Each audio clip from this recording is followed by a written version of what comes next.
Zadnje dni v marcu smo na Osnovni šoli Gradec organizirali športne igre mladih.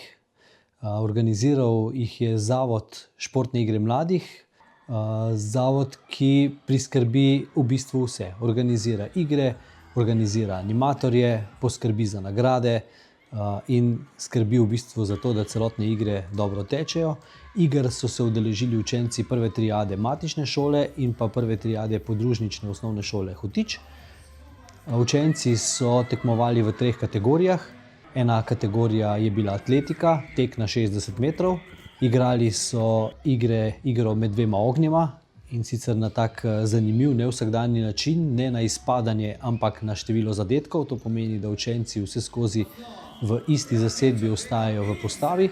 In tretja kategorija je bila igra Zero Waste, kjer tekmujejo v teku in v pravilnem sortiranju pravilnih odpadkov, od plastike, papirja in pa ostalih odpadkov.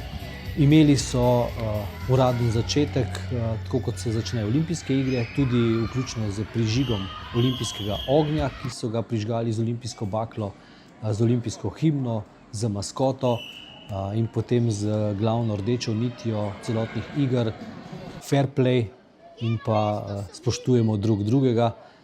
Tako da za učence mislim, da je zelo, zelo zanimiv dogodek in zagotovo ga bomo za učence pripravili tudi v prihodnjih šolskih letih.